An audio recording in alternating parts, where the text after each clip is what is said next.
বিসমিল্লাহির রহমানির রহিম।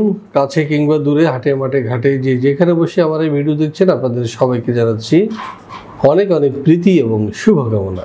দর্শক, আশা করছি আপনারা সবাই ভালো আছেন এবং সুস্থ আছেন, নিরাপদে আছেন।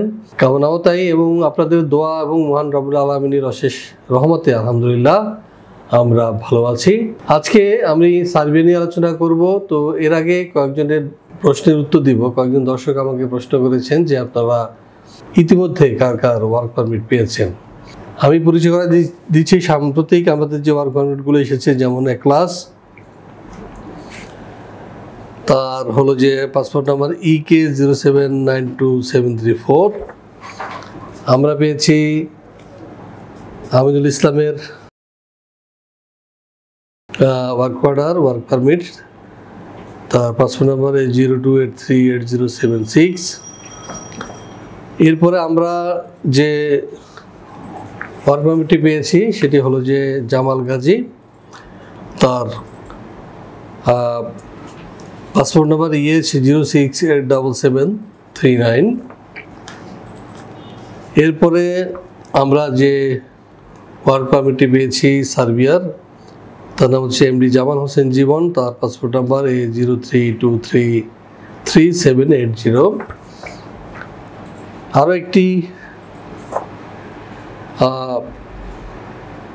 ওয়ার্ক পারমিট আমরা পেয়েছি, সেটি হলো যে তার নাম শান্ত এবং তার পাসপোর্ট নাম্বার A12793543। এছাড়াও দর্শক, আমাদের আরও প্রায় 10টির মতো ওয়ার্ক পারমিট অনলাইন প্রক্রিয়ার মধ্যে রয়েছে।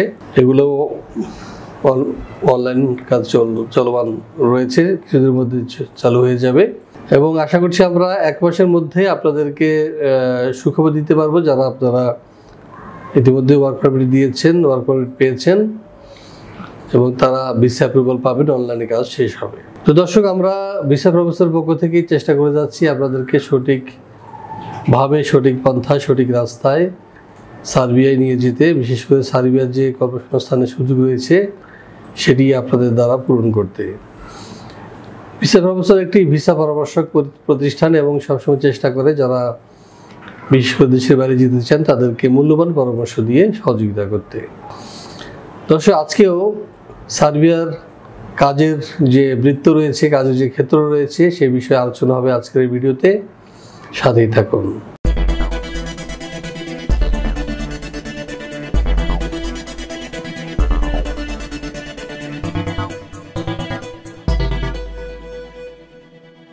দর্শক, অনেকেই সার্বিয়া সম্পর্কে একটা নেতিবাচক ধারণা নিয়ে থাকেন যে এখানে মানুষ যায় গেম মারার জন্য,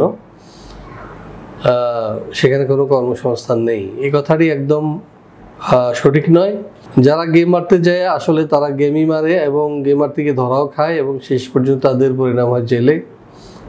আর আমরা যারা কাজ করছি সার্বিয়ার জন্য, তাদের কাছে যেমন আমাদের প্রত্যাশা এবং আমরা যেটা করি সেটা হচ্ছে যে আমরা নির্দিষ্ট কোম্পানি থেকে ওয়ার্ক পারমিট জোগাড় করে তাদেরকে সেখানে পাঠানোর চেষ্টা করি। কোনো গেম মারার জন্য যদি কেউ কোনো বৃত্তি থেকে থাকে তাহলে আমরা এটা আগে তাকে জিজ্ঞাসা করি এবং তার কাছ থেকে আমরা ফাইল রিসিভ করি না। কারণ আমরা গেম মারার জন্য কোনো লোককে ইউরোপে পাঠাই না। এতে করে কিন্তু আমাদের পরিণতি লিথুয়ানিয়া, রোমানিয়ার মতোই হবে। তো এক্ষেত্রে আমরা চাই না যে আমাদের কোনো ক্লায়েন্ট গেম মারার জন্য সার্বিয়া যাক বা সেখানে গিয়ে ধরা পড়ুক। দর্শক, প্রশ্ন হচ্ছে যে আমি সার্বিয়া কেন যাব? সার্বিয়া আমি এই জন্যই যাব যে সার্বিয়া গেলে আমার বেতন ভাতা ইউরোপের সেনজেনভুক্ত দেশের মতোই হবে, সেখানকার কর্মপরিবেশ ইউরোপের অন্যান্য দেশের মতোই হবে। তৃতীয়ত, প্রধান আকর্ষণ হচ্ছে যে সার্বিয়া যেতে কোনো আপনাকে ভিসা ইন্টারভিউ দিতে হবে না এবং বাংলাদেশে বসেই আপনি ভিসা পেয়ে ফ্লাইট করতে পারবেন। তো দর্শক, এই হলো পরিস্থিতি। সুতরাং আপনারা যারা এখনো সার্বিয়া ফাইল জমা দেননি তারা অতি সত্বর ফাইল জমা দিন এবং মূল্যবান তথ্যের জন্য আমাদের সাথে যোগাযোগ করতে পারেন। দর্শক, যারা নতুন রয়েছেন তারা চলুন দেখে আসি কেমন দেশ এই সার্বিয়া। দক্ষিণ পূর্ব ইউরোপের একটি স্থলবেষ্টিত দেশ সার্বিয়া। দেশটির উত্তরে হাঙ্গেরি, পূর্বে রোমানিয়া ও বুলগেরিয়া, দক্ষিণে আলবেনিয়া ও ম্যাসিডোনিয়া এবং পশ্চিমে মন্টিনিগ্রো, ক্রোয়েশিয়া, বসনিয়া ও হার্জেগোভিনা অবস্থিত। দেশটির রাজধানী বেলগ্রেড। সার্বিয়ার আয়তন 88,361 বর্গ কিলোমিটার। 2018 সালের এক হিসেব অনুযায়ী দেশটির জনসংখ্যা 87,62,000-এরও অধিক। সার্বিয়ার অফিসিয়াল ভাষা সার্বিয়ান। দেশটির 80% অধিক মানুষ এই ভাষায় কথা বলে। এছাড়া দেশটির প্রায় 15% ক্ষুদ্র নৃগোষ্ঠী Hungarian, Bosnian, Croatian, Albanian, Romanian, Bulgarian এবং রাশিয়ান ভাষায় কথা বলে। সংবিধান অনুযায়ী সার্বিয়া একটি ধর্মনিরপেক্ষ রাষ্ট্র, যেখানে বসবাসকারীরা তাদের ইচ্ছা অনুযায়ী ধর্ম পালন করতে পারে। তবে দেশটির 84% মানুষ খ্রিস্টান। এছাড়া রোমান ক্যাথলিকদের সংখ্যা মোট জনসংখ্যার 6% এবং মুসলিম 3%। অন্যান্য ধর্মের রয়েছে আরও 7%। দর্শক, আমরা দেখে আসলাম কেমন দেশ এই সার্বিয়া। এবার আমরা যেটি জানার চেষ্টা করব সেটি হচ্ছে এই সার্বিয়া গেলে আমরা বেতন ভাতা কি পেতে পারি বা কি কি সুযোগ সুবিধা রয়েছে। চলুন দেখে আসি আরও একটি ভিডিও প্রতিবেদন থেকে। সার্বিয়ার বিভিন্ন সেক্টরে সাধারণত বেতন ভাতা হিসেবে যা দিয়ে থাকে এর মধ্যে রয়েছে যেমন রিসেপশনিস্ট 75,000 থেকে 90,000 টাকা, ওয়েটার বেতন পাচ্ছে 80,000 থেকে 1 লাখ টাকা, ডেলিভারি ম্যানের বেতন 80,000 থেকে 1,20,000। এছাড়াও ড্রাইভিং পেশা যারা যুক্ত হবেন তাদের বেতন 65,000 থেকে 80,000 টাকা। এছাড়াও রয়েছে কনস্ট্রাকশন শ্রমিক যারা বেতন পাচ্ছে 70,000 থেকে 90,000 টাকা পর্যন্ত এবং ইলেকট্রিশিয়ানের বেতন 65,000 থেকে 90,000। এছাড়াও রয়েছে সার্বিয়ার শ্রম আইন অনুযায়ী অন্যান্য সুযোগ সুবিধা। বাংলাদেশ থেকে সাধারণত দক্ষ উভয় প্রকার শ্রেণীর বা উভয় প্রকার লোক নিয়ে থাকে। তবে আমি যেটা দেখেছি সেটা হচ্ছে এখানকার দক্ষ শ্রমিকদেরকে ওখানে প্রথমেই সহকারীর কাজ দেওয়া হয়, অদক্ষ হিসেবেই তারা শুরু করে। এরপর তারা নিজেদের মতো করে ট্রেন আপ করে তাদেরকে দক্ষ শ্রমিক হিসাবে প্রমোট করে এবং বেতন ভাতা আরও ভালো দেয়। সুতরাং যদি আপনি শুরুতে 50-60,000 টাকা বা 70,000 টাকা নিয়ে যান, আশা করা যাচ্ছে অচিরেই আপনার যোগ্যতা প্রমাণ করে আপনি 1,20,000 থেকে 30,000 টাকা স্যালারি পাবেন বা আরও বেশি পাবেন।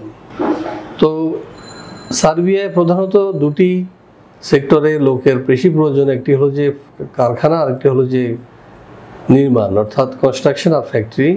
এবং আপনারা জানেন যে কনস্ট্রাকশন সেক্টরে কিন্তু হিউজ পরিমাণ লোক দরকার। ধরুন বিভিন্ন সেক্টর রয়েছে এখানে, যেমন কেউ রাজমিস্ত্রি কাজ জানেন তিনি যেতে পারবেন, কেউ টাইলসের কাজ করেন তিনি যেতে পারবেন, কেউ ধরুন থাইয়ের কাজ করেন তিনিও যেতে পারবেন, কেউ ধরুন মেশনের কাজ করেন তিনি পারবেন, পাইপ ফিটিংয়ের কাজ করেন তিনি পারবেন, ইলেকট্রিশিয়ানের প্রয়োজন সেখানে আপনার যে কার্পেন্টার অর্থাৎ রাজমিস্ত্রি কাঠের কাজ আছে তারাও যেতে পারবেন। এইভাবে প্রায় 104টা কাজ রয়েছে। আবার যেমন ধরুন রং মিস্ত্রি তারাও যেতে পারবেন। এভাবে এসব লোকেরা কিন্তু অল্প খরচে সার্বিয়া যেতে পারবেন। তো দর্শক, সার্বিয়া এই জন্য আকর্ষণীয়, অল্প টাকায় আপনি ইউরোপ যেতে পারছেন এবং পরবর্তীতে আপনার ফ্যামিলির মেম্বারদেরকে আপনারা সেখানে নিয়ে যেতে পারছেন, যেটি অন্য কোনো দেশে সম্ভব নয়। বিশেষ করে মধ্যপ্রাচ্য কিংবা মালয়েশিয়া অথবা সিঙ্গাপুর। আপনাকে ইউরোপে গেলে আপনার পরিবার সহ নিয়ে যাওয়ার একটা সুযোগটা রয়েছে, সেখানে নাগরিক হওয়ার সুযোগ রয়েছে, যেটি উল্লিখিত 3টি দেশে নেই। তো দর্শক, এখন কথা হচ্ছে যে আমার ডকুমেন্টস কি লাগবে। হ্যাঁ, এই বিষয়ে চলুন দেখে আসি আরও একটি ভিডিও প্রতিবেদন। সার্বিয়া যেতে হলে আপনার শিক্ষাগত যোগ্যতা হবে ন্যূনতম এসএসসি, বয়সসীমা 18 থেকে 45। যে কোনো কাজে হতে হবে পারদর্শী। শরীরে এইডস, ক্যান্সার, হেপাটাইটিস সি কিংবা করোনা থাকা এবং কোনো ফেক ডকুমেন্টস থাকা চলবে না। ফাইল জমা দিতে আপনার প্রয়োজন হবে ভ্যালিড পাসপোর্ট, ছবি, শিক্ষাগত যোগ্যতার সনদ, কাজের অভিজ্ঞতা সনদ, পুলিশ ক্লিয়ারেন্স এবং বায়োডাটা। দর্শক, আমরা দেখে আসলাম কি কি ডকুমেন্টস লাগবে সার্বিয়া যেতে। এক্ষেত্রে বলে রাখি, আপনার প্রতিটি কাগজ হতে হবে নির্ভুল, সঠিক এবং অথেন্টিক। এর একটু ব্যাখ্যা করি, সেটা হচ্ছে যে আপনার পাসপোর্টে যদি আপনার নাম লেখা থাকে মোহাম্মদ আবুল কাশেম, জন্ম সনদে কিন্তু শুধু আবুল কাশেম থাকলে চলবে না, বা এনআইডিতে শুধু কাশেম থাকলে চলবে না। 3 জায়গায় আপনার নাম একই রকম হবে। একইভাবে আপনার পিতামাতা, আপনার ঠিকানা সব কিছু সিমিলার হতে হবে। যদি আপনার এখানে কোনো ব্যত্যয় ঘটে সেক্ষেত্রে কিন্তু আপনি ভিসা নাও পেতে পারেন। আরেকটি বিষয় হলো যে দেশের বাইরে যেতে হলে যে কোনো দেশে আপনাকে এখন পুলিশ ক্লিয়ারেন্স দিতে হবে। আর পুলিশ ক্লিয়ারেন্স যদি আপনি একটা জাল পুলিশ ক্লিয়ারেন্স দেন তাহলে কিন্তু আপনি ভিসা পাবেন না। তখন কিন্তু আপনারা আমাদেরকে দোষারোপ করবেন না, কারণ এম্বাসি প্রতিটি কাজই চেক করে। ভিসা আমরা দিই না, আমরা ভিসা পরামর্শ দিই। ভিসা দেওয়ার মালিক হচ্ছে যে এম্বাসি, এবং তাদেরকে যখন আমরা কাগজপত্রগুলো প্রোভাইড করি, অ্যাপ্লিকেশন প্রোভাইড করি, তারা প্রতিটি কাগজ পুঙ্খানুপুঙ্খরূপে চেক করে। সেক্ষেত্রে যদি কোনো ভুল পায় তাহলে কিন্তু ভিসা রিজেক্ট হয়ে যাবে, কোনো সন্দেহ নেই। আরেকটি বিষয় হলো যে আপনাকে সুস্বাস্থ্যের অধিকারী হতে হবে এবং আপনার বয়স হতে হবে 18 থেকে 45। অনেকে 50 বছর 55 বছর বয়সেও আমাদেরকে ফোন করেন, ভাইকে আমাকে নেওয়া যাবে কিনা।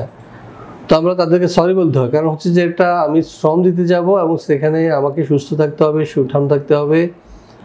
বয়স্ক লোক নিয়ে তো ওখানে কাজ হবে না, আমার মতো লোক নিয়ে তো ওখানে ধরেন এই ধরনের হার্ড লেবার কাজ আমি পারবো না।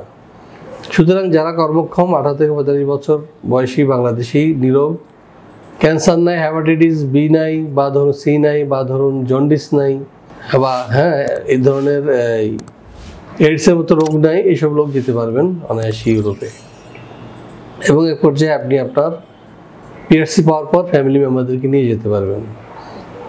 আরেকটি কথা বলি, সেটা হচ্ছে যে আপনাকে শুরুতেই টিআরসি দিবে, এরপরে আপনাকে পিআরসি দিবে 3 মাসের মধ্যে। পিআরসি মানে হচ্ছে পার্মানেন্ট রেসিডেন্ট কার্ড, আর টিআরসি মিনস হলো টেম্পোরারি রেসিডেন্ট কার্ড। এটি সম্পূর্ণ দায়িত্ব হচ্ছে কোম্পানির, এ বিষয়ে কোনো সন্দেহ নেই। আর যেমন ধরুন আমাদের এখানে অনেকে আসে, সে ডিপ্লোমা ইঞ্জিনিয়ার, কিন্তু ডিপ্লোমা ইঞ্জিনিয়ার হিসেবে বাংলাদেশের সার্টিফিকেট নিয়ে ওখানে যাওয়া যাবে না। তবে সে যদি ওখানে গিয়ে সাধারণ একটা কাজ নিয়ে যেয়ে পরবর্তীতে তার সার্টিফিকেট দেখিয়ে সে কিন্তু তার যোগ্যতা অনুযায়ী কাজ নিতে হবে। মেন কথা হলো যে বাংলাদেশের অভিজ্ঞতা নিয়ে ইউরোপের কাজ সহজে পাওয়া যাবে না। ইউরোপের অভিজ্ঞতা নিয়ে ইউরোপের কাজ আপনাকে জোগাড় করে নিতে হবে, ভালো কাজ জোগাড় করে নিতে হবে, এবং আপনার উজ্জ্বল ভবিষ্যৎ অপেক্ষা করছে। তো দর্শক, সার্ভিসেতে কী পরিমাণ টাকা খরচ হতে পারে বা আরও যদি কোনো তথ্য জানার থাকে তাহলে পাশে দেওয়া নাম্বারে ফোন দিন এবং সরাসরি চলে আসেন আমাদের অফিসে। দর্শক, আমাদের অফিস খোলা থাকে সকাল 10টা থেকে 6টা পর্যন্ত, এবং আমার সাথে যদি আপনারা দেখা করতে চান তাহলে আসবেন দুপুর 2টার মধ্যে। এবং সাধারণত আমরা ফাইলগুলো জমা নিয়ে থাকি সকাল 10টা থেকে 2টার মধ্যেই। তো দর্শক, আশা করছি বুঝতে পেরেছেন। আমাদের অফিস খোলা থাকে শনি থেকে বৃহস্পতিবার। যদি শুক্রবার শুধুমাত্র ফাইল জমাদানের ক্ষেত্রে আমরা অফিস করি, কিন্তু এরা নর্মালি সরকারি বন্ধের দিন এবং শুক্রবার অফিস বন্ধ থাকে। দর্শক, আপনারা আমাদের এই চ্যানেলটি সাবস্ক্রাইব করবেন এই জন্যে যে আমরা সবসময় চেষ্টা করি, যারা আপনারা দক্ষ অদক্ষ জনগোষ্ঠী রয়েছেন কিন্তু দেশের বাইরে যেতে চান, সে কোন দেশে কোন কাজ রয়েছে সেসব বিষয়ে আপনাদেরকে জানাতে আমরা চেষ্টা করি এই চ্যানেলটির মাধ্যমে। সুতরাং এটি সাবস্ক্রাইব করুন এবং অন্যান্যদেরকে সাবস্ক্রাইব করার জন্য অনুপ্রাণিত করুন। তো দর্শক, আজ এ পর্যন্তই। সবাই ভালো থাকবেন এবং সুস্থ থাকবেন, নিরাপদে থাকবেন। আপনাদের সুস্বাস্থ্য এবং দীর্ঘায়ু কামনা করে শেষ করছি আজকের এই ভিডিও। আমাদের জন্য দোয়া করবেন, আপনাদের জন্য দোয়া রইল। ভালো থাকবেন, নিরাপদে থাকবেন। আল্লাহ হাফেজ। ভিসা প্রফেসরে ফাইল জমা দিতে ফোন করুন 09666912045 অথবা 01735733080 অথবা 01735724716 অথবা 013127112252 এবং ইমেল করতে পারেন visaprofessor2023@gmail.com। আমাদের সম্পর্কে আরও বিস্তারিত জানতে ভিজিট করুন www.visaprofessor.org এবং বিভিন্ন দেশের জব ভিসার আপডেট তথ্য জানতে ভিজিট করুন আমাদের অনলাইন পত্রিকা www.visanews24.com।